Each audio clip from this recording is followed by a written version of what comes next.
ఏర్పాటు చేయబడింది అదంటే సుమారుగా మందిరము ఏర్పాటు చేయబడి అంటే ప్రార్థన ప్రారంభమై ఈ రోజుకి 4 సంవత్సరాలు పూర్తయిపోయి 5వ సంవత్సరంలోకి అడుగుపెట్టింది. అంటే కొన్ని ఆత్మలను కట్టడానికి, కొన్ని ఆత్మలను బలపరచడానికి దేవుడు మనందరము కలిసి దేవుణ్ణి ఆరాధించడానికి ఏర్పాటు చేయబడ్డ మందిరం, ఆలయం.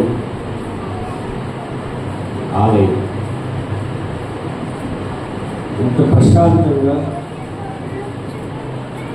అందరం కూడా ఏక మనసు కలిగి దేవుణ్ణి ఆరాధిస్తున్నాము అంటే దేవుడు మనకి ఇచ్చిన ధన్యత.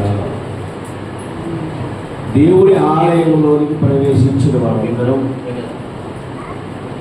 ఏక మనసు కలిగి ఉండాలి, ఏక ఆలోచన. మీ ఇంటికాడ ఆలోచనలు కాదని చెప్పేది, దేవుని మందిరంలో ఆలోచన. కాబట్టి అటు ఆలోచన కలిగి అందరూ కూడా బ్రతుకుదాము. సమయాన్ని లేట్ చేయకుండా ప్రార్థన చేస్తూ వాక్యంలోకి వెళ్ళిపోతూ రోజు దేవుడు మనతో ఏం మాట్లాడాలనుకున్నారో, ఏం మాట్లాడతారో, మాట్లాడిన ప్రతి మాట మనకేమవ్వాలి, అర్థం కావాలనే మనసు దేవుడు మనకి దయచేయండి. కాబట్టి అందరూ కూడా ప్రార్థన చేద్దాము. ప్రార్థన చేసిన మాట ఏంటంటే, ఎవరు భోజనాలు వస్తే మటుకు పిల్లలకి పెట్టడానికి తీసుకెళ్ళిపోవడం. ఎందుకంటే మనతో పాటు పిల్లల్ని ఆకలితో ఉండడం కాదు కనుక పిల్లలకి భోజనాలు ఎవరు కాకేస్తే బయట శుభ్రత పిల్లలకి వాళ్ళకి అప్పచెప్పండి. మీరు వెళ్ళి చెప్పలే, పిల్లలకి వాళ్ళు పెడతారు, దగ్గరుండి పెడతారు. రైట్. ఎందుకంటే వాక్యంలో మీరు బయటకు వెళ్ళిపోయారు చెప్పడానికి ఇబ్బందికరంగా ఉంటుంది కనుక విషయం త్వరగానే ముగిస్తాను. కాబట్టి అందరూ మీరు గ్రహించండి. ఫోన్ సైలెంట్లో పెట్టండి. ఫోన్ మోగుతుంటే నాకు ఆల్రెడీ ఎరగని మోగిపోతున్నాను. అందుకని చెప్పి గుడ్డే విషయం మీరు చెప్తున్నారు. కాబట్టి అందరూ కూడా ప్రార్థన చేస్తూ వాక్యం వెళ్ళిపోవడము. ప్రతి ఒక్కరు కూడా తల్ల వచ్చేది ప్రార్థించారు. పరలోక ముందుగా మాట్లాడాలి. ఈ పరిశుద్ధమైన శ్రేష్టమైన ఘనమైన నామముకు స్తుతులు స్తోత్రములు కాదు. దేవా, ఈరోజు నీవు మాకు ఇచ్చిన యొక్క మందిరంలో మేమందరము కూడా కలిసి స్తుతించడానికి మీరు ఒక ఇంత గొప్ప అవకాశం ఇచ్చారు. ఇచ్చిన అవకాశాన్ని సద్వినియోగం చేసుకుంటూ అంటే ఇంత ధన్యత మాకు ఇచ్చారు కనుక, ఈ గొప్ప అవకాశం మాకు ఇచ్చారు కనుక బహు జాగ్రత్త కలిగి ఈ మాటలు వినుటేందు భక్తి శ్రద్ధలు కలిగి ఉండటం ధైర్యం మీరే సహాయం దయచేయండి. ఇక్కడ చెప్పబడుతున్న ప్రతి మాట తండ్రి ప్రతి హృదయాన్ని కూడా కదిలించాలి. ప్రతి హృదయం కూడా గ్రహించి చెప్పబడిన వాక్యానుసారంగా ప్రతి జీవితము అందరికీ దయచేయాలి. దేవా, నీ యందు భయభక్తులు కలిగి ప్రతి జీవితాన్ని మా అందరికీ ఇస్తారు. జరగబోయే ప్రతి కార్యక్రమంలో కొన్ని వ్యక్తులను నడిపించమని, రావాల్సిన వారిని త్వరగా రావడానికి మీరు సహాయం దయచేయాలి. పసిపిల్లలు ఉన్నారు, యవ్వనస్తులు ఉన్నారు, నడి వయసు గల వారు ఉన్నారు, వృద్ధులు ఉన్నారు. వారందరికీ మీరు తోడుగులు ముందుకు నడిపించమని మా కొరకు త్వరలో రాని ఉన్న యేసుక్రీస్తు వరకు నామమున ఈ ప్రార్థన మనవులు అడిగి వేడుకొనుచున్నాము తండ్రి. ఆమేన్. అందరికీ మరొకసారి ప్రభు పేరిట హృదయపూర్వకంగా తెలియజేసుకుంటూ, దేవుని మందిరం గురించి మనం ఆలోచించినప్పుడు ఈ దేవుని మందిరం అనేది ఎంత ఉన్నతమైనది అంటే, చాలా మందికి మందిరాలు లేక చాలామంది ఇంటి దగ్గరే ఒక గది ఏర్పాటు చేసుకుని ఆ గదిలోనే దేవుణ్ణి ఏం చేస్తారు అని ఆరాధిస్తున్నారు. ఆ గదిలోనే ప్రార్థనలు, ఆ గదిలోనే అన్నీ. ఎందుకు అని అంటే వారికి స్థలం లేక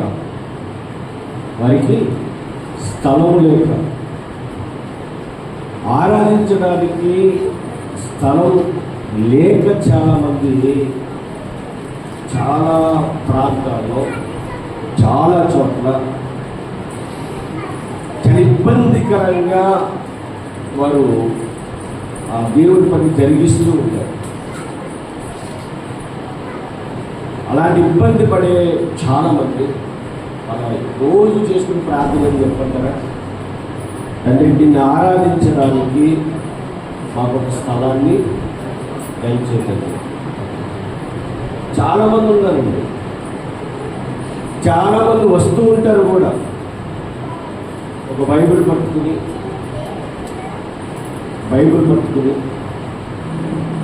మాకు స్థలం లేదండి, మీ దేవుని ఆరాధించడానికి స్థలం లేదండి, స్థలం కొనుక్కోవడానికి ఒక స్థలం ఉన్నా స్థలం కొనుక్కోవడానికి డబ్బులు లేవండి, కాబట్టి మీరు ఎంతో కొంత సహాయం చేస్తే మేము ఒక స్థలాన్ని కొంటాము అని వచ్చి అడిగేవారు కూడా ఉన్నారు. కొంతమందికి అడగడం ఇష్టం, కొంతమందికి అడగడం ఇష్టం ఉండదు. ఎందుకంటే వాళ్ళకి పూర్తిగా దేవుని మీద ఆధారపడిన వారు పుస్తకం పట్టుకుని బయటకు తిరగదు. ఎందుకంటే నువ్వు ఆరాధించాలి, నువ్వు అనేక మందిని చేర్చాలి అంటే దేవుడే ఎవరొకరిని ఏం చేస్తాడట, ప్రేరేపిస్తాడు, ఏర్పరచుకుంటాడు, వారి ద్వారా స్థలాన్ని అనుగ్రహిస్తాడు. చాలా మందిని చూస్తారు, నా దగ్గరికి చాలా మంది వస్తారు, వచ్చి స్థలం లేదండి, స్థలం కొనుక్కోవాలి, స్థలం ఉంది కానీ అక్కడ కొనుక్కోవడం డబ్బులు లేవండి, మీరు ఎంత కనిపిస్తారా అని అడుగుతుంటారు. వచ్చిన వాళ్ళు మమ్మల్ని కదా వాళ్ళకి రెండు మాటలు చెప్పి, మీకు డబ్బులు కావాలి అందరూ వీళ్ళు అడగండి, ప్రార్థన చేయండి, దేవుడే ఏం చేస్తాడు, పంపిస్తాడండి అని చెప్పే కొంతమంది ఇచ్చి పంపిస్తూ ఉంటాడు. బాధ అయితే కలుగుతుంది ఒకసారి. ఎందుకంటే స్థలం కొనడానికి ఇలా నా దగ్గరికి వచ్చారు, ఈ ఊళ్ళో ఎంతమంది పాస్టర్ అంతమంది దగ్గరికి పోతాడండి. అలా వచ్చాడు, ఆ డబ్బులు పెట్టి స్థలం కొనుక్కున్నాడు, మళ్ళీ వచ్చేసాడు. వాళ్ళు స్థలం అయితే కొన్నారు కానీ ఏం లేదండి, మందిరం లేదండి. కాబట్టి మందిరం కట్టడానికి మీరు అంతకంత సాయం చేయండి. పలానా ఆయన దగ్గరికి లేదండి, మళ్ళా పడ్డారండి. అంటే ఎలా ఉంది అంటే మనం చూస్తూ ఉంటాం, వస్తువులు బట్టి వస్తుంటారు. ఒకసారి మీరు ఇచ్చారంటే మళ్ళీ మీరు ఎంత చెప్పక్కర్లే, ఎంత డబ్బులు ఇచ్చారంటే రాసేసుకుంటారు అన్నమాట. అలా ఉంది. ఏది క్రైస్తవ్యం కూడా. కానీ ఇవన్నీ మీకు ఎందుకు చెప్తున్నానంటే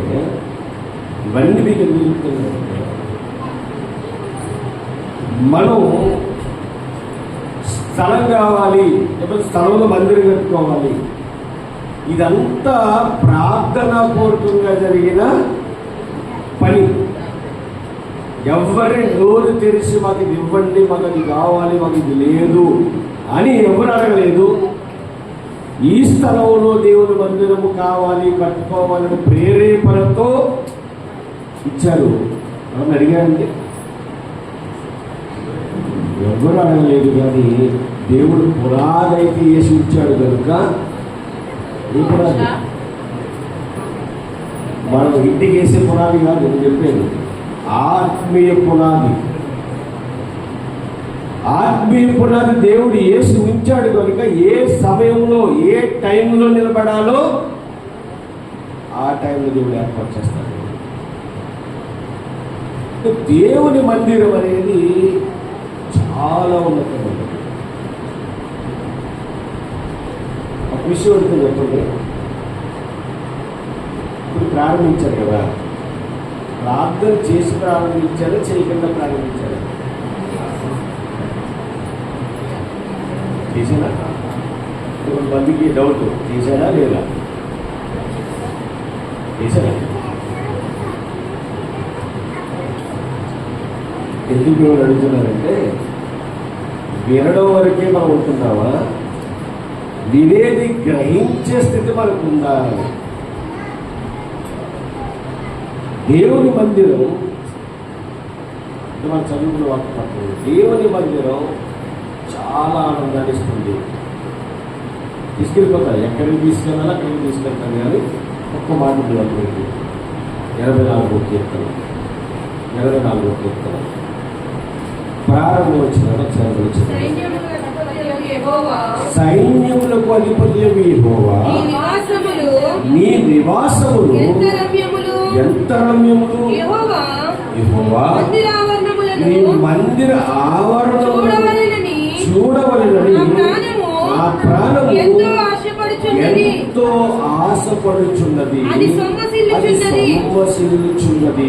జీవముగల దేవుణ్ణి దర్శించుటకు నా హృదయమును నా శరీరమును ఆనందముతో కేకలు వేయుచున్నది. ఏంటట? నా శరీరమును నా హృదయమును ఆనందముతో కేకలు వేస్తుంది. ఆనందంతో మందిరములు ఏముంటుందండి, దర్శించుటకు అన్నాడు అక్కడ. మీరు ఆలోచించారా? దర్శించుటకు ఏముంది మందిరములో? దేవుని ఆత్మ. దేవుని ఆత్మ ఉంది అని నమ్మిన వారు దేవాలయములో నెమ్మది ఉంది అన్నవారు వాళ్ళు ఎప్పుడు ఎలా ఉంటారంటే, వాళ్ళు ఆనందంగా సంతోషంగా.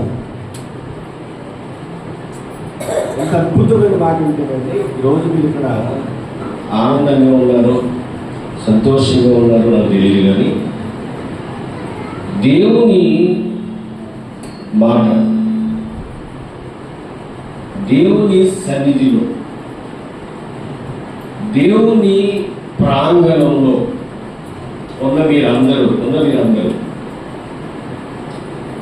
ఎలా ఉన్నారు అనేది మీకే తెలుసు.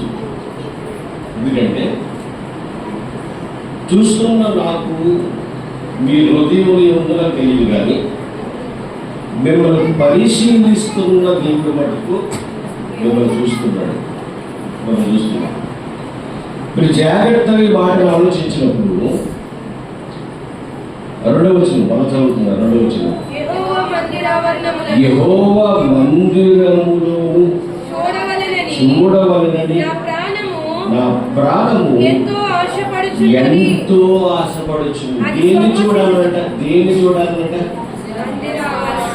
మందిర ఆవరణ. ఈ పత్రిక లేకపోతే ఈ యొక్క కీర్తన, ఈ అధ్యాయం కోరాహు కుమారుడు రాస్తున్నారండి. ఎవరు రాస్తున్నారు? కోరాహు యొక్క కుమారుడు. ఈ కోరాహు కుమారుడు యొక్క ఉద్యోగం ఏంటంటే, అప్పుడు కొన్ని నియమాలు ఏర్పాటు చేయబడ్డాయి కదా, నియమాలు.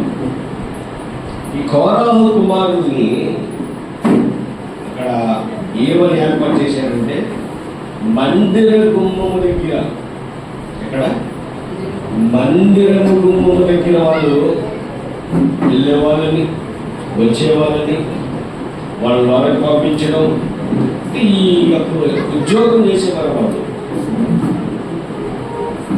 చేస్తున్న క్రమక్రమంలో జరుగుతున్న గొప్ప ఆనందం వాళ్ళకి దేవుని మందిరములో కూర్చోవడం, దేవుని మందిరములో నిలబడడం, దేవుని మందిరములో పాటలు పాడడం, దేవుని మందిరములో వాక్యం వినడం, దేవుని మందిరంలో కలిసి ఉండడం. వీళ్ళు బాగా తృప్తి పొందుతున్నారండి, బాగా ఆశ పొందుతున్నారు. కాబట్టి వీళ్ళనే మాట ఏంటంటే, యెహోవా మందిర ఆవరణను చూడబడని నా ప్రాణం ఎంతో ఆశపడుచున్నది, అది సొమ్మసిల్లుచున్నది. జీవము గల దేవుణ్ణి దర్శించుటకు నా హృదయమును నా శరీరము ఆనందముతో కేకలు. అంటే రోజు అక్కడ ఉన్నా కూడా వాళ్ళకి ఎలా ఉందట?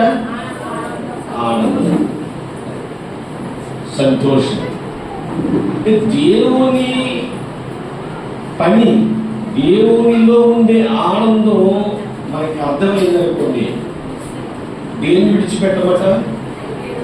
దేవుని మందిరాన్ని విడిచిపెట్టాం. దేవుని మందిరాన్ని విడిచిపెట్టకుండా దేవుని పనిలో ఉన్నతంగా ఎదగడానికి మనం ఆలోచిస్తూ ఉంటాం. ఏదైనా మందిరంలో ఒక ప్రార్థన జరుగుతుందని తెలిసిందనుకోండి, టైం ఎప్పుడు అవుతుందా, ఎప్పుడు వెళ్ళాలని ఆశ కలుగుతుందండి. అది ఆశ లేదనుకోండి, మనకు అనుభవం లేదనుకోండి, అది జ్ఞాపకం లేదనుకోండి, ఎలా అనిపించదు? ప్రతి ఆదివారం వెళ్ళేదిగా అంటే దృష్టి దాని మీద ఉండదు. దృష్టి దాని మీదకు వెళ్ళేలా మనం మలుచుకోవాలి. మన చేతుల్లో ఉన్నది. మనం అనుకుంటే ఏదైనా చేయగలం, దేవుడు తోడుంటాడు కాబట్టి. కానీ వీళ్ళనే మాట కూడా అదే, ఆయన చూడాలని, ఆయన దర్శించాలని నా హృదయమును నా శరీరము ఆనందముతో కేకలు వేస్తుంది. ఇప్పుడు వెళ్దామా మందిరానికి? దర్శించడం అనంటే ఎప్పుడు వెళ్ళి మోకరించి ప్రార్థన చేసి పాటలు పాడుదామా అనే ఆశ.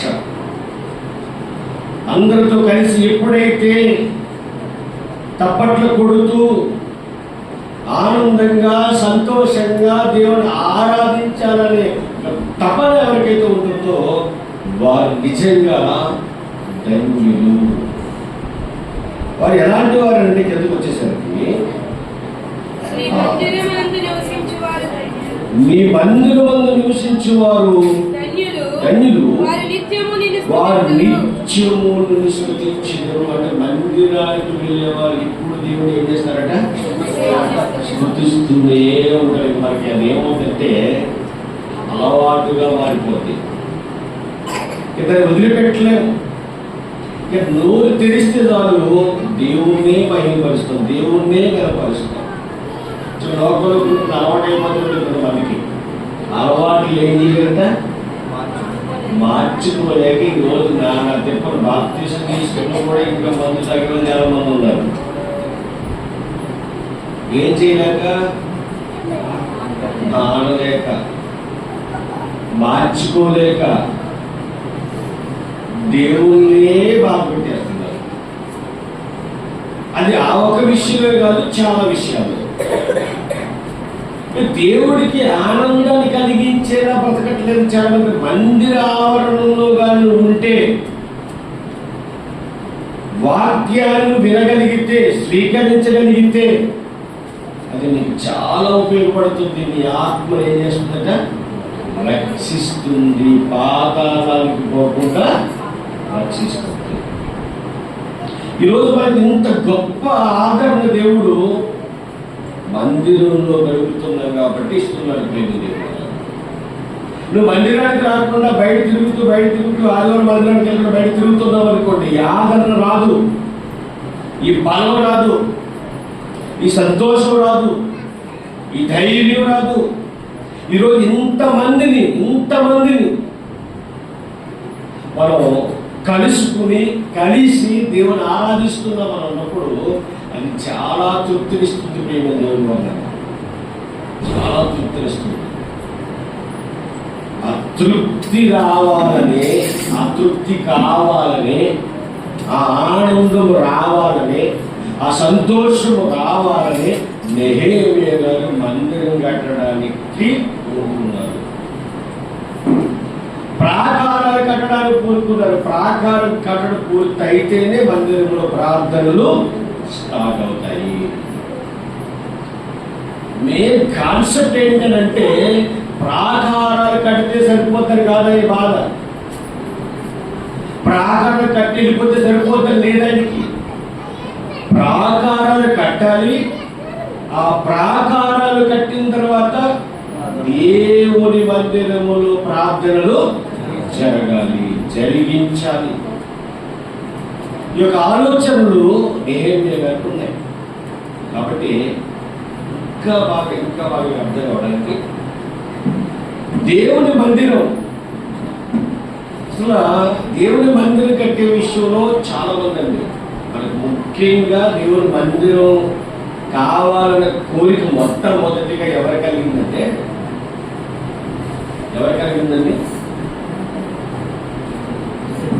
దేవునికి మందిరం కట్టాలన్న ఆలోచన ఎవరికి వచ్చింది చెప్పండి? దావీదు గారికి. దావీదు గారేమో అంతఃపురంలో కూర్చున్నారట. అంతఃపురంలో దేవుని మనస్సునేమో ఎక్కడుందట? డేరాలో ఉందట. ఆయన వెళ్తున్నాడు, బలి నడిపిస్తున్నాడు, ఇంటికి వెళ్తున్నాడు, బలి నడిపిస్తున్నాడు. ఎక్కడికి వెళ్ళి? డేరాలకు వెళ్ళి, మనసు దగ్గరికి వెళ్ళి బలి నడిపించడానికి యాజకులు ఏర్పాటు చేశాడు. అన్ని బాగున్నాయి. ఇంటికి వెళ్తున్నాడట, అంతఃపురంలో పడుతున్నాడట. అప్పుడు అనిపించింది ఆయనకి ఏంటి అంటే, నన్ను కాపాడుతున్న దేవుడు, నన్ను కాపాడుతున్న దేవుడు, నన్ను పోషిస్తున్న దేవుడు, ఈ సర్వాన్ని సృజించిన సృష్టికర్త,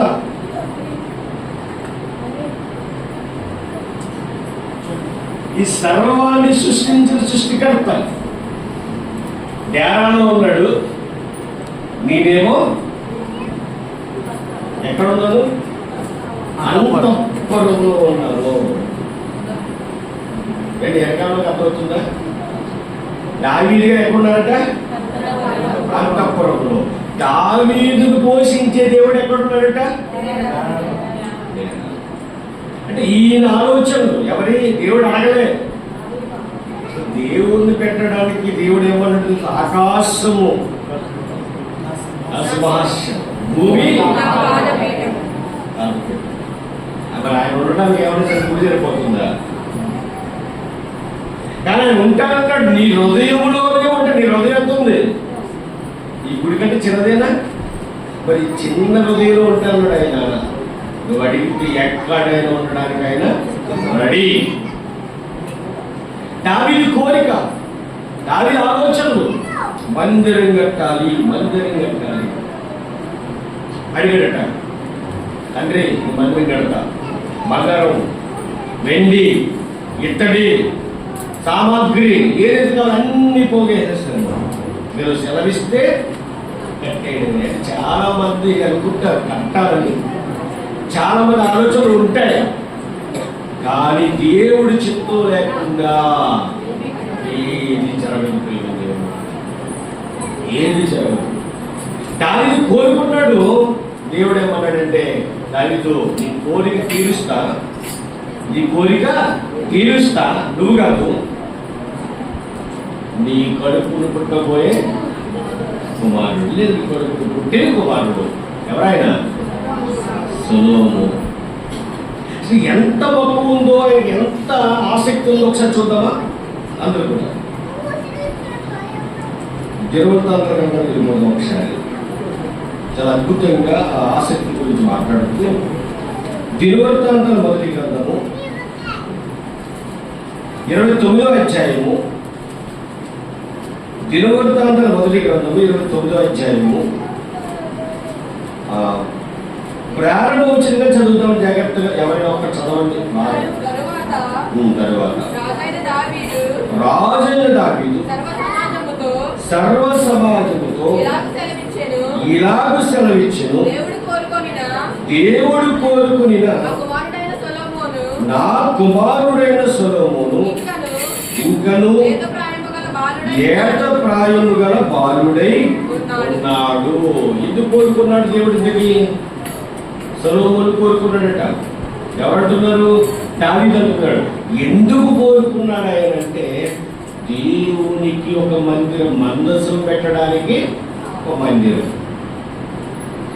అయితే నా కుమారుడికి అంత వయసు లేదు, చిన్న బాలుడు, లేత పాయం గలవాడు.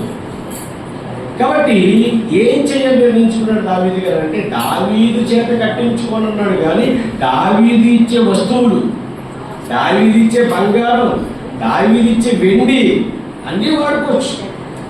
దావీదు చేతులతో పట్టుకొని కూడదంటే కట్టించకూడదు.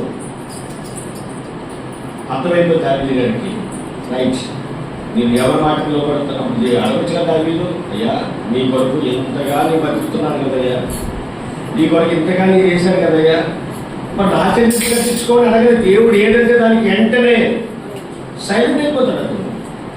దేవుడు మాట్లాడితే ఆ మాటకు ఒప్పుకుంటాడండి దావీదు గారు. ఈరోజు దేవుడు మాట మనకు వినబడుతూ ఉంటుంది అన్నమాట. ఎప్పుడు వినబడుతుంది చెప్పండి? దేవుడి మాట మనకి ఎప్పుడు వినబడుతుంది? ఇప్పుడే వినబడుతుంది కదండి, వాక్యం ద్వారానే. మీరు ఎవరు చెబుతున్నారు ఇప్పుడు కూడా వినాలంటే వాక్యం?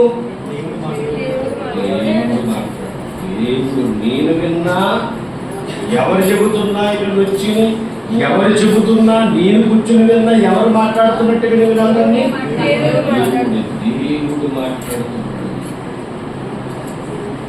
మీకు అర్థమవుతుంది దేవుడు మాట్లాడే విధానం ఎలా ఉంటుందో, మనుష్యుడే కల్పించుకు మాట్లాడితే ఎలా ఉంటుందో.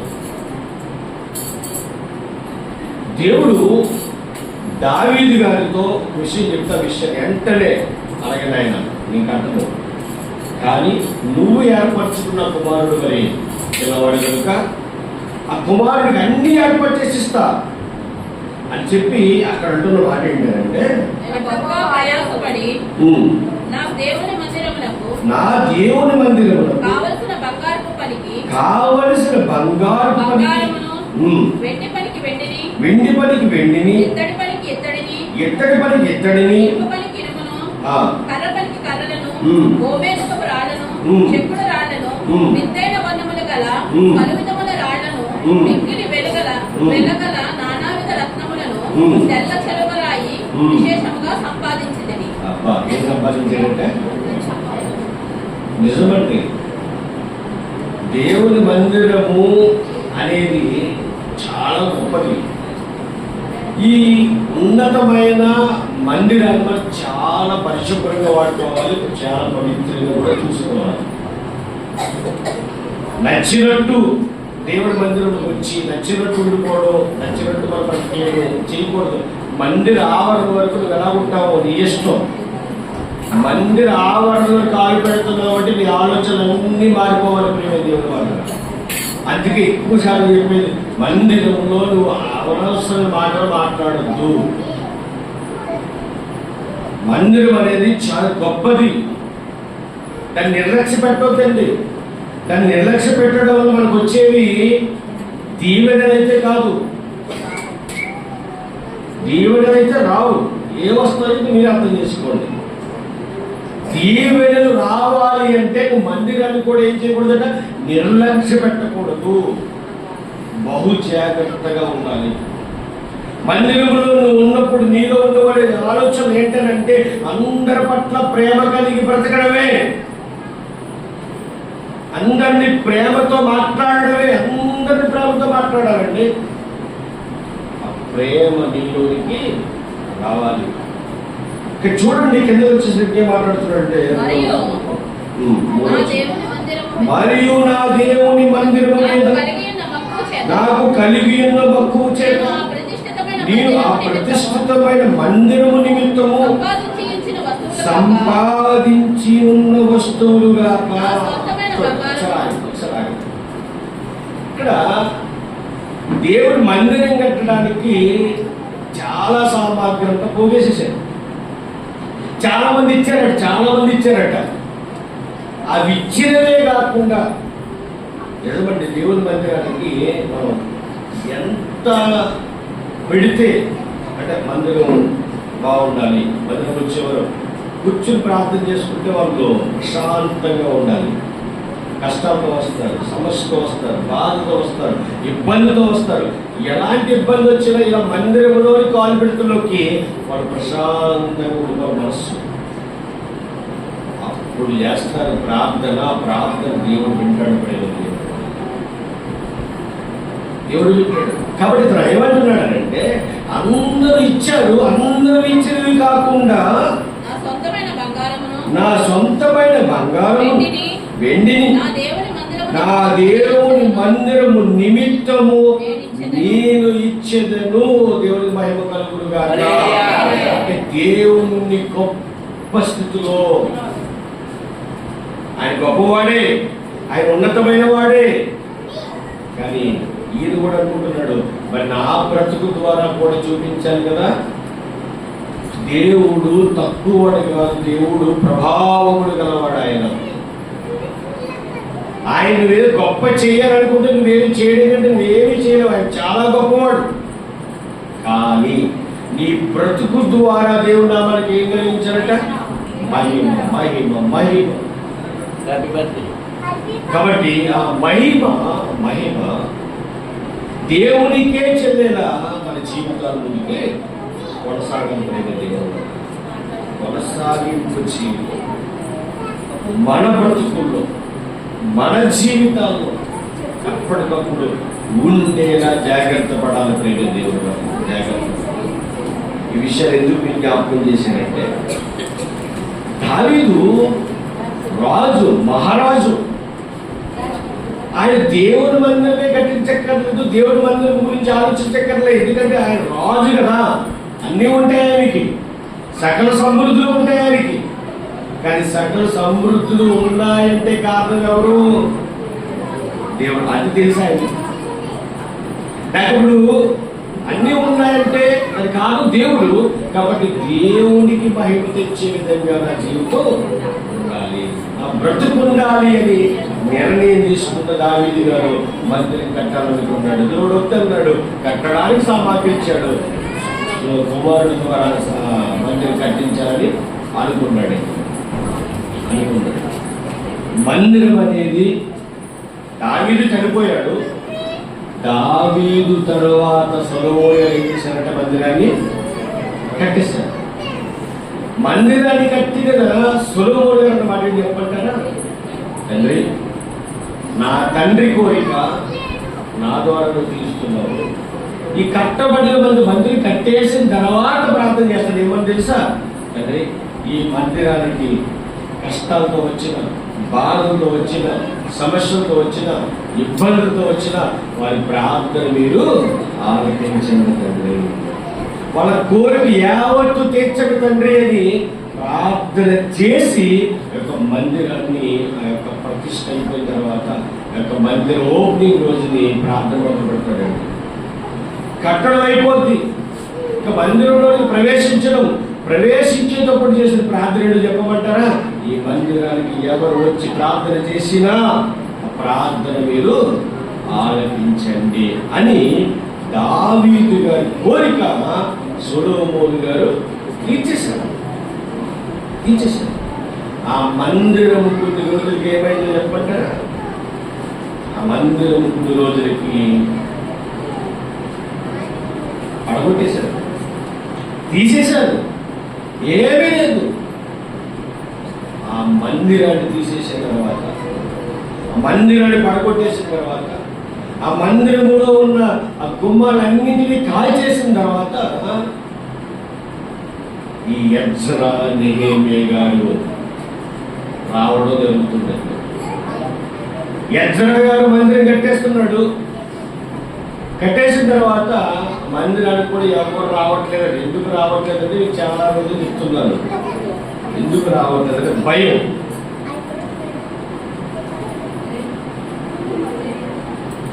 మందిరము ఎందుకు కడతారు చెప్పండి? మందిరం ఎందుకు కడతారు? ప్రతి ఆదివారం వెళ్ళి ప్రార్థన చేసుకుని వాక్యం వింటారు కదా. అలా కట్టిన మందిరాల్లో ప్రతిరోజు ఏముండాలి చెప్పండి? ప్రార్థన ఉండాలిగా.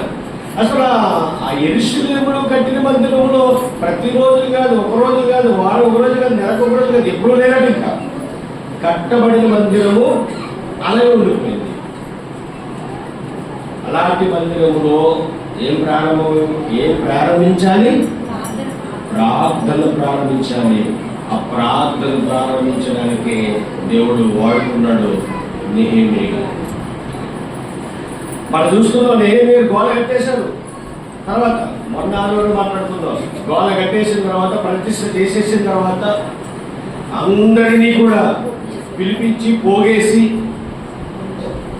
వాకింగ్ అప్పుడు మొదలు పెడితే మనస్సులు మారిపోయాయట. వాకింగ్ అప్పుడు మొదలు పెడితే ఏం మారాయట? మనస్సులు మారాడు. ఇక్కడ కూడా చాలా మంది ఇప్పుడు ఇక్కడ కూర్చున్నారంటే ఏం మారొచ్చారు ఇక్కడ చెప్పండి? మనస్సు మారి మరి కొంతమంది ఏం చేశారంటే పాప క్షమాపణ నిమిత్తము బాప్తీసం తీసుకున్నారు. మనస్సు మారి వాళ్ళకి మనస్సు మారిందట. మనస్సు మారి వాళ్ళకి అనిపించిన ఆశ ఏంటంటే ప్రతిరోజు వాక్యం వినాలి. వాక్యం విని మొత్తం మీద వారు దేవుని బహు దగ్గర అయిపోయారట. ఇదంతా పోయిన వరకు విన్నాము. బహు దగ్గర అయిపోయారట. దగ్గర అయిన తర్వాత వాళ్ళు ఇంకా దేవుని ఎదుట తమ పాపాలు ఒప్పుకున్నాడు. ఎప్పుడైతే మనసు మారుతో అప్పుడు ఒప్పుకుంటారు. మనసు మారకపోతే ఒప్పుకోరు. మనసు మారకపోతే కప్పుకుంటాడు. ఎట్లని? పాపాలను కప్పుకుంటారు. మనసు మారితే ఒప్పుకుంటారు. ఆదాము మనసు మారలేదు, అందుకే పాపాన్ని ఒప్పుకోలేదు. దావీదు మనసు మారింది, అందుకే పాపాన్ని ఒప్పుకున్నాడు. ఆయన సన్నిధిలో ప్రార్థన చేశాడు. ఓకేనా? రైట్. ఇక్కడ నెహెమీయా గారి దగ్గర కూడా మరి ఎంత ప్రేమ దేవుడు అన్నారా? ఆయన చెబుతున్న మాటలో కొన్ని మాటలు చూసుకుంటూ ఆ ముందుకు వెళ్ళిపోదాం. నెహెమీయా గ్రంథము ఆల్రెడీ 8, 9, 10 అన్నిటిని మనం చూసుకున్నాము. ఈ 8వ అధ్యాయంలో వాక్యం విన్నారు. 9వ అధ్యాయంలో మరి పాపాలు ఒప్పుకున్నారు. 10వ అధ్యాయానికి వచ్చేసరికి నిబంధన చేసుకున్నాడు. ఓకేనా? 8వ అధ్యాయం విన్నారు. వాళ్ళు వాక్యం విని వాళ్ళు దుఃఖపడ్డారు, ఏడ్చారు. అప్పుడు నెహెమీయా అధ్యాయం ఏమన్నారు? ఇది ఏడ్చేదినం కాదు, ఇది సంతోషించే దినం. కాబట్టి మీరు ఇంటికి వెళ్ళంటే బాగా వండుకుని తినండి, లేని వారికి పెట్టండి. ఇది 8వ అధ్యాయం. 9వ అధ్యాయంలో పాపాలు ఒప్పుకుని తన వాళ్ళు పితృలు చేసిన పాపాలను కూడా ఒప్పుకున్నారు. ఇదంతా 9వ అధ్యాయం. 10వ అధ్యాయం వచ్చేసరికి ఏం చేశారు? నిబంధన చేసుకున్నారు. నిబంధన అంటే మన మందిరానికి వెళ్తున్నామంటే మనలో రోజు రోజుకి అభివృద్ధి అనేది రావాలి, అభివృద్ధి అనేది కలగాలి. ఎప్పుడు ఒకేలా ఉండకూడదట. నువ్వు ఏ మూల కూర్చున్నావు ఆ మూల కూర్చునే ఉండకూడదట. ప్రార్థన చేయడానికి గొప్పదానిగా మారిపోవాలి, గొప్పవాడిగా మారిపోవాలట. పాటలు పాడే విషయంలో గొప్పవాడిగా మారిపోవాలట. వాక్యాన్ని ధ్యానించే విషయంలో గొప్పవాడిగా మారిపోవాలట. వాక్యం చెప్పే విషయంలో కూడా ఉన్నతమైన స్థితికి వెళ్ళిపోవాలి. అందరూ చెప్పాలి వాక్యం. మీరు విషయం చెప్తాను, జాగ్రత్తగా వినండి. అంటే నెహెమీయా ఇంతగా కష్టపడ్డాడు కదా, ఆయన వాక్యాన్ని బోధించేవాడు. స్టేజ్ అయితే చెప్పండి, ఆయన బోధకుడా? కాదండి, ఆయన బోధకుడు కాదు. స్టేజ్ ఎక్కి వాక్యం చెప్పించలే. చాలా మందిని పోగేసిన తర్వాత ఎవరితో చెప్పించాడు? ఎజ్రాతో చెప్పించాడు. ఇంకా కొంతమంది లేవీ నుండి వాళ్ళ చెప్పించాడు. అంటే మీరు ఆలోచన మొదలు పెట్టండి. మనం స్టేజ్ ఎక్కి వాక్యం చెప్పాలా?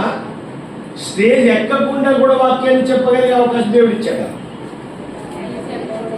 చెప్పండి. నెహెమీయా గారు స్టేజ్ ఎక్కి చెప్పాడు వాక్యం లేదు.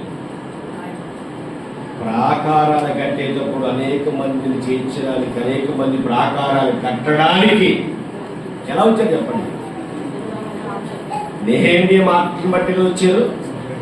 నెహెమీయా స్టేజ్ ఎక్కి వాక్యం చెప్పకపోయినా కొన్ని ఆత్మలు దేవునికి దగ్గర చేస్తున్నాడు, దేవుని దగ్గరగా నడిపించాడు. దేవునిలో వారి బలముగా వాడుకోవడానికి వారికి అనేకమైన మాటలు చెప్పాడు. ప్రేమ దేవుడు. నెహెమీయా జీవితంలో మనం ఆలోచించినప్పుడు ప్రేమ దేవుడు వల్ల చాలా విషయాలు మనకు అర్థమవుతాయి. మన స్టేజ్ ఎక్కి వాకింగ్ చెప్తే గొప్పవాడు కాదు, నువ్వు స్టేజ్ కింద పరిచయం చేసిన గొప్పవాడువే, చేపలు చేసిన గొప్పవాడువే, ప్రతిరోజు వచ్చి మందిరం తుడిచిన గొప్ప వాళ్ళే. ఇంకా ఏముంటాయండి మందిరంలో జలపాలు ఉంటాయి కాదు. ప్రతిరోజు వచ్చి నేను ఏం చేయొచ్చు, ఇంటిని పడుకున్న గది కానీ మీరు ఉంటున్న ఇల్లు కానీ వంటగది కానీ రోజు తుడుచుకుంటారా, వాళ్ళకి రోజు తుడుతారా? రోజు తినకపోతే తొడకపోతే ఏమవుతుంట, స్మెల్ వస్తుంది, గట్టలు చాలా ఉంటుంది. అంటే నువ్వు చేసి ఏ పరిచయం అయినా దేవుడికి ఇష్టంగా ఉండాలనుకుంటున్నాను. చాలా జాగ్రత్తగా ఆలోచించండి. నెహెమీయా జీవితంలో ఆయన చేసిన పనికి ప్రాకారం కట్టడమే కాదట, ఇప్పుడు హృదయాలు కూడా కడుతున్నాడు. పడిపోయిన హృదయాలు కడుతున్నాడట, పడిపోయిన ఆత్మలు కడుతున్నాడట, దేవుని పనిని ఇంకా యాగవంతంగా జరిపిస్తున్నాడట. ప్రాకారాలు 52 రోజుల్లో కట్టేశాడు. కట్టిన తర్వాత నా పని అయిపోయింది, వెళ్ళిపోదాం అనుకోలేదట. ఇప్పుడు నుంచి అసలు ఇది పని ప్రారంభమైందని చెప్పేసి వాక్యం వినిపించడం మొదలుపెట్టాడు. వాక్యం వారు మారారు, వారి పాపాలు ఒప్పుకున్నారు. ఇక పాపాలు ఒప్పుకోవడం వారు ఏం చేస్తున్నారంటే, మీరు నిబంధన చేసుకుంటే మా వాళ్ళే ఇక్కడ ప్రార్థన జరగట్లేదు, మా వాళ్ళే పనులు జరగట్లేదు. ఇప్పుడు అలా కాదు, ఈ యొక్క మందిరం నిర్మాణం అయిపోయింది, ప్రాకారాలు అయిపోయాయి, ఇంకెవరు రారు కనుక దేవుడే ఇక్కడ ఉంటాడు కనుక దేవుని నామాన్ని మహిమపరచాలని వాళ్ళు చేసిన పని ఏంటంటే, వాళ్ళు కష్టపడిన దాంట్లో 10వ భాగం తెచ్చి ఎవరికి కూడా మొదలుపెట్టారట. ఎవరికి? దేవుని సేవకుడు, యాజకుడు, లేవీలు. అంటే అహరోను సంతతి వారికి ఏమని ఇప్పుడు దశమ భాగం వారు ఎందుకు వాళ్ళు పోషింపబడాలి కనుక. వాళ్ళ లేక అక్కడ ఏం జరగట్లేదట, బలులు జరగట్లేదు. వాళ్ళు లేరు కాబట్టి బలి అర్పించడానికి పాపాలు చేసిన వారు వచ్చినా ఎవరైనా అక్కడ బలి అర్పించేవారు లేరు, సేవకులు లేరు అక్కడ. కాబట్టి మేము చేసిన తప్పుకే సేవకులు యెరూషలేము పట్టణం విడిచి వెళ్ళిపోయారు. ఇప్పుడు మీరు ఇవ్వడం మొదలు పెడితే ఎవరు వస్తారు? సేవకులు వస్తారు, యాజకులు వస్తారు, అహరోను సంతతి వారు వస్తారు అని నిబంధన ప్రారంభించారు. నిబంధన ఏంటో చూపించి ముందుకు తీసుకెళ్ళిపోతారు.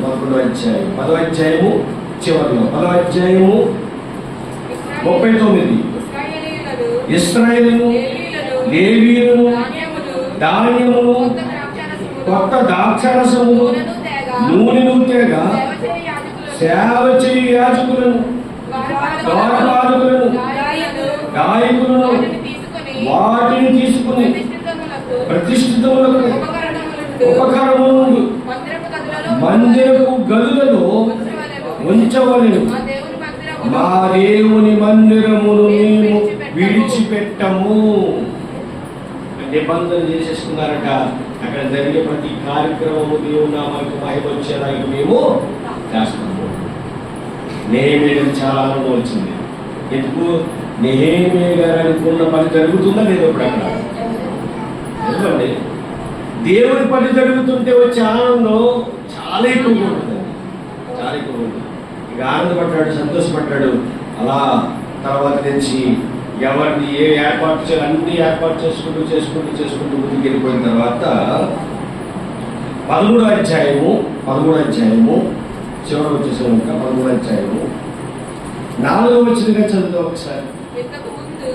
ఇంతకు ముందు మన దేవుని మందిరము గది మీద నిర్ణయింపబడిన యాజకుడు ఎలియాషీబు టోబియాతో బంధుత్వము కలగ చేసుకుని నైవేద్యము, సాంబ్రాణిని, పాత్రలను, గింజలను, 10వ భాగమును, కొత్త ద్రాక్షారసమును, లేవీయులకు, గాయకులకు, ద్వారపాలకులకు ఏర్పరచబడిన నూనెను, యాజకులకు తేవలసిన ప్రతిష్ఠిత వస్తువులను పూర్వముంచు స్థలములొద్ద అతనికి ఒక గొప్ప గదిని సిద్ధము చేసి ఉంచెను.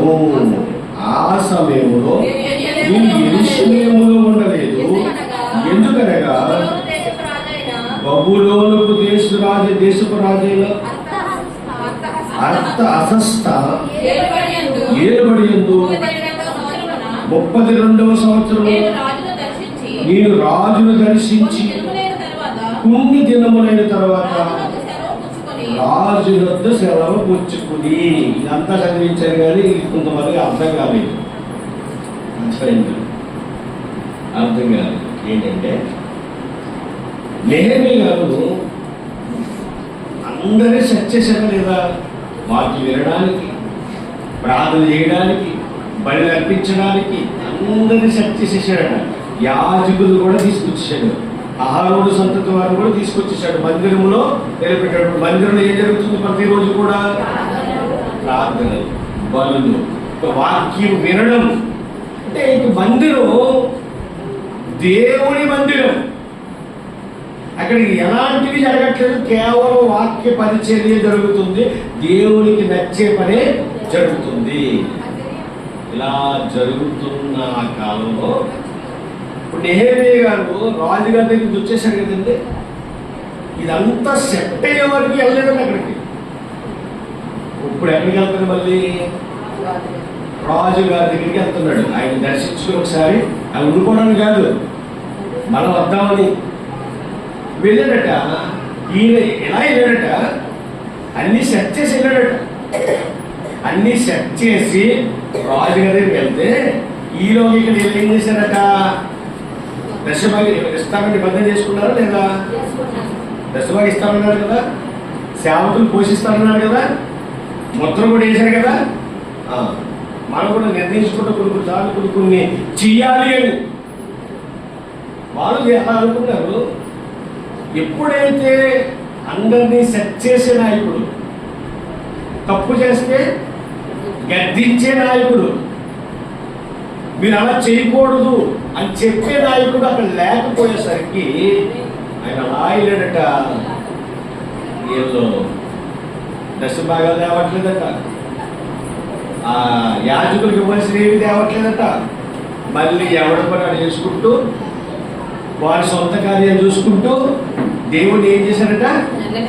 నిర్లక్ష్యం చేశారట. కాబట్టి సెట్ చేసి వెళ్ళిన నాయకుడి పరిస్థితి ఎలా ఉంది చెప్పండి. నెహెమీయా ఆనందంగా ఉంటాడు, సంతోషంగా ఉంటాడు? బాధగా ఉంటాడు. ఆనందం లేదు, సంతోషం లేదు. వెళ్ళేటప్పుడు ఆనందంగా వెళ్ళాడట. అక్కడ రాజుగారు అన్ని విషయాలు చెప్పాడట. సరే నీ వెళ్ళిపోవాలని చెప్పేసి మళ్ళా వచ్చేసాడట. కొన్ని దినాల నుండి వచ్చాడట. వచ్చేసరికి మళ్ళీ ఏం జరగట్లేదు? ప్రార్థన జరగట్లే, మళ్ళీ నడిపించట్లే. ఇంకా ఆయనకు వచ్చింది చూడండి కోపం. మామూలు కోపం రాలేదు. దేవుడి పని కరెక్ట్గా జరగకపోతే కోపం పడడం అనేది సహజం. యేసుక్రీస్తు ప్రభువు శాంతమూర్తే కదా. యేసుక్రీస్తు ప్రభువు అంటే శాంతిగా ఇస్తాడు. ఆయన ఎవరిని ఏమంటే కదా, ఆయన కొడతాడా? ఎవరిని ఏమంటే కదా. ఆయన ఒకనొక టైంలో యేసుక్రీస్తు ప్రభువు వారు యెరూషలేము దేవాలయానికి వెళ్ళారట. దేవాలయం ఏం జరుగుతుందట? వ్యాపారకుడిగా మార్చేశారట. ఎవరు ఏమనకుండా దండలు కొట్టు కూర్చోలేదు. ఆయన ఏం చేశారు చెప్పండి? దేవుడు యేసుక్రీస్తు ప్రభువు మాట్లాడగలంటే తప్పు చేస్తుందా మనం మాట్లాడకూడదండి అని అనుకుంటే పొరపాటు. యేసుక్రీస్తు ప్రభువు వారు కొరడా పట్టుకున్నారట. నా దేవుని ఇల్లు, నా తండ్రి ఇల్లు ఎలా మార్చేశారు? వ్యాపారకులుగా మార్చేశారని చెప్పేసి ఆయన అందరి బయటికి తరివేస్తాడండి. సేమ్ అని నిజంగా నెహెమీయా గారి గురించి చదువుతుంటే యేసుక్రీస్తు ప్రభువు వారి గుర్తుకొస్తాడు. మరి చెప్పని మర్చిపోయారో జ్ఞాపకం నాకు తెలియదు కానీ నెహెమీయా ఉన్నతమైన స్థానాన్ని వదిలి ఎక్కడికి వచ్చేసాడు? యెరూషలేము వచ్చేసాడు. బాధపడ్డాడు, నిందలు అక్కడ ఇచ్చాడు. యేసుక్రీస్తు ప్రభువు వారు కూడా ఉన్నతమైన లోకాన్ని విడిచిపెట్టి ఎక్కడికి వచ్చేసాడు? పాపపు లోకంలోకి వచ్చేసాడు. అంటే చూడండి, ఇక్కడ నెహెమీయా గారు, అక్కడ యేసుక్రీస్తు ప్రభువు వారు ఇద్దరి ఆలోచనలు, ఇద్దరి తలపులు ఏదో కనిపిస్తుందా మనకి. అది అయిపోయింది. ఇప్పుడు మందిరాన్ని ఎలా మార్చేశారట, వ్యాపార బిల్లుగా మార్చేశారట. అక్కడ బలులు జరగట్లేదట, ఇక్కడ ప్రార్థన జరగట్లేదట. అప్పుడు ఏమన్నాడు చూద్దాం కిందకు వచ్చేసరికి, అదే 13వ అధ్యాయము 7వ వచనం. యెరూషలేమునకు వచ్చి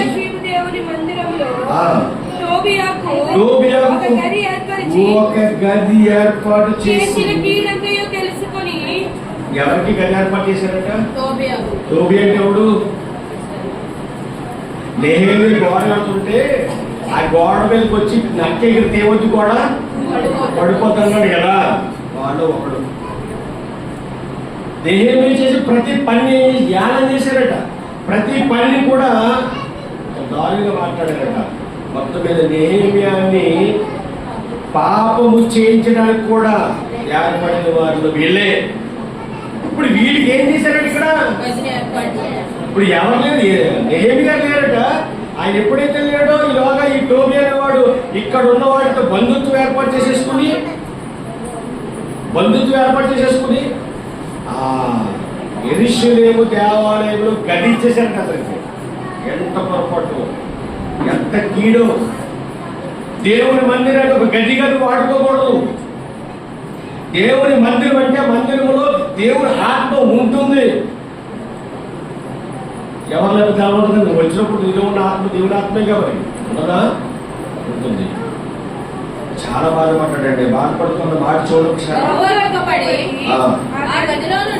ఆ గదిలో టోబియా యొక్క సామాగ్రి అవతల పాడవేసి అన్ని చూసేసరికి ఏం జరిగిందానికి? దుఃఖం. వెళ్ళేటప్పుడు ఆనందంగా వెళ్ళాడు, వచ్చేటప్పుడు కూడా ఆనందంగా వచ్చాడు. వచ్చిన తర్వాత ఏం పడుతున్నాడంట? దుఃఖం. దేవుని పని పాడైపోయిందంటే దుఃఖమా కాదు చెప్పండి? ఆలోచించండి ఒకసారి. మనకు నచ్చినట్టుగా మనం అనేసుకుంటే కుదరదు. దేవుడు బాధపడే పని ఏదైనా సంఘంలో జరుగుతుందంటే ఆ నాయకుడికి బాధ, దుఃఖం, ఏడుపు. ఒక్కొక్కసారి చాలా బాధ వేస్తుందండి. ఒక్కొక్కసారి ఎందుకు ఆ బాధ చెప్పంటారా? రక్షణ పొందుకున్న తర్వాత దేవుని సన్నిధిని ఉంటానని మాట ఇచ్చిన తర్వాత దేవుని సన్నిధిని విడిచిపెట్టి దేవుడికి నచ్చని పనులు చేస్తూ ఉన్నప్పుడు, అవి కంటికి కనిపిస్తూ ఉన్నప్పుడు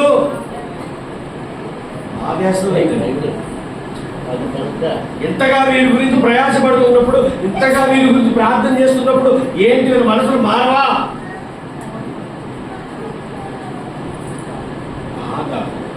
ఎందుకు ఆ బాధ అంటే, దేవుని సన్నిధిలో మనందరము ఆయన ఆనందపడి పనిచేయాలి. మన కుటుంబం, ఈ పెద్ద కుటుంబం అందరూ ఏం చేయాలి? దేవుని ఆనందింపజేయాలి. ఏదో నీ ఒక్కడో మీరు ఒకరు కాదు, అందరూ ఆ పని చేస్తే దేవుడు ఎంత ఆనందపడతా చెప్పండి. నేను ఒక్కసారి అందరినీ అడుగుతున్నాను. ఇక్కడ నెహెమీయా వచ్చాడట, యెరూషలేము మందిరంలోకి వెళ్ళాడట. ఆ మందిరాన్ని చూసేటప్పటికి బలులు జరగట్లేదు. ఈ మందిరాన్ని ప్రార్థన ప్రారంభించాలనుకున్నప్పుడు అడ్డేసిన ఆ టోబియాకు గలిచేశారట. ఆ గదిలో టోబియా సామాన్లు అన్నీ ఉన్నాయట. దుఃఖం వచ్చి, కోపం వచ్చి, ఏడ్చేసి ఇంకా ఒక్కొక్క సామాగ్రి ఏం చేస్తున్నాడండి? అవతల పారవేసి గదులన్నీ శుభ్రము చేయుడని ఆజ్ఞాపింపగా వారు అలాగు చేసిరి. పిమ్మట మందిరపు పాత్రలను, నైవేద్య పదార్థములను, సాంబ్రాణిని ఈయనక్కడికి మరలా తెప్పించింది. అంటే ముందుసారి తెప్పించాడు, మళ్ళీ ఏం చేశారట? దూరంగా పట్టిపోయి ఏం తెచ్చిపెట్టారు? ఇంట్లో టోబియా సామాన్లు తెచ్చిపెట్టారట. అంటే మంచి దేవునికి సంబంధమైన సామాన్లు దూరంగా పడేశారట. దెయ్యానికి సంబంధించినవేమో దూరం పెట్టారట. ఇది మీకు చెబుతుంటే ఒక ఆయన జ్ఞాపకం రావాలి. హిజ్కియా అంటే ప్రతి సందర్భానికి ఏదో భక్తుని ఎందుకు లింగి పెడుతున్నారంటే, ఈ సందర్భానికి ఆ సందర్భానికి సంబంధం ఉంటుంది. ఇది అర్థం కావాలి మనకి. హిజ్కియా తండ్రి చాలా దారుణంగా తయారయ్యి ఆ యొక్క దేవుని మందిరంలో దేవతా స్తంభాలు పెట్టించేశాడట. దేవుడికి సంబంధించిన అన్ని తీసిపడేసి విగ్రహ సంబంధమైన పెట్టాడట. అప్పుడు ఎంతో బాధపడి ఎంతో ఏడ్చి ఇచ్చికి ఏం చేస్తాడో తెలుసా? ప్రతి విగ్రహానికి సంబంధించినంత తీసి పాడేసి మందిరాన్ని శుభ్రం చేసేస్తాడంటే, మందిరాన్ని శుభ్రం చేసేస్తాడంటే. ఇక్కడ నెహెమ్యా కూడా ఏం చేస్తున్నాడు? మందిరాన్ని శుభ్రం చేస్తున్నాడు. ఇక్కడ మనం కూడా ఒకసారి ఏం చేస్తాము? మందిరాన్ని శుభ్రం చేసాము. శుభ్రం చేశాం కాబట్టి ఈరోజు ఇక్కడ ఎవరు వచ్చి ప్రార్థన చేసుకున్నా, ఎవరు వచ్చి ఏ సమస్యతో కుమిలిపోయినా దేవుడు ఏం చేస్తున్నాడట? కార్యాలు జరిపిస్తున్నాడు.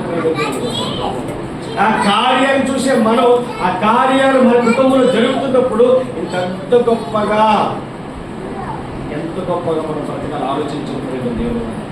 నెహెమ్యా శుభ్రం చేసేసాడట. శుభ్రం చేసి ఏం చేస్తున్నాడు తెలుసా? చదవండి. మరియు లేవీయులకు రావలసిన పాళ్ళు వారికి అందకపోవడం చేత సేవ చేయు లేవీయులను గాయకులను తమ పొలములకు పారిపోయారని తెలుసుకుని, ఇప్పుడు మందిరంలో సేవకుల్ని లేవీలు ఏర్పాటు చేసి వెళ్ళారు కదా. ఇప్పుడు ఈ వచ్చేసరికి వాళ్ళు లేరట. ఎక్కడ వెళ్ళిపోయారట? వాళ్ళకి ఏం రావట్లేదట. మరి వండుకోవడానికి ఏదైనా కొనాలంటే డబ్బులు కావాలిగా. మరి నాకు ఆస్తి ఉందా? లేదు. ఆస్తి లేకపోతే ఇక తెచ్చి దాంతో వెళ్ళాలి. ఏం చేయాలి? అమ్మా ఏం చేయాలి? కష్టపడాలి. కష్టపడడానికి పొలానికి పోయారట. దేవుడి పనిని ఆపేశారట. ఎంత బాధగా ఉంది చెప్పండి. నెహెమ్యాకి ఇంత బాధ ఉంది, దేవుడికి ఇంకెంత బాధ ఉందో చెప్పండి ఒకసారి. మనం కూడా కొన్నిసార్లు మన సొంత కార్యాలు చూడడానికే సరిపోతుంది తప్ప దేవుడి కార్యాలను మనం చూడండి. ఎవరు బాధపడతారు చెప్పండి? దేవుడు ఎందుకు బాధపడతాడు చెప్పండి? దేవుడు ఎందుకు బాధపడతాడు చెప్పంటారా? అయ్యో నా పిల్లలు మళ్ళీ లోకంలోకి వెళ్ళిపోతున్నారు. వెళ్ళకూడదని అనేక మంది చేత వాక్యాన్ని వినిపిస్తూ ఉంటాడండి. వాక్యం విన్నప్పుడు మన సెట్ కావాలి. ఇక్కడ వీళ్ళని మనం సెట్ చేయడానికి, వీళ్ళందరినీ నడిపించడానికి, వీళ్ళందరి గురించి నెహెమ్యా ఏం చేస్తున్నాడంటే నేను అధిపతులతో పోరాడి దేవుని మందిరం ఎందుకు లక్ష్య పెట్టలేదని అడిగి వారిని సమకూర్చి స్థలములలో ఉంచి తిని మళ్ళీ ఏం చేశారు చెప్పండి? రెండో వారు అందరినీ ఏర్పాటు చేసి కష్టమైన బాధైనా సమస్య అయినా నిందలు వచ్చినా మళ్ళీ తిట్టుకున్నా ఏం జరగాలి? దృష్టిలో మళ్ళీ మందిరంలో ప్రార్థన జరగాలి. మందిరానికి దూరం అయిపోతున్న వారి గురించి బాధేసి, అలా కాదు మీరందరూ మందిరానికి రావాలని మనం పోగేసాడట. పోగేసి అందరిని కూడా రప్పించి ప్రార్థన చేస్తున్నాడు. ప్రార్థన చూసి ముగించుకుందాం. 14గా వచ్చిన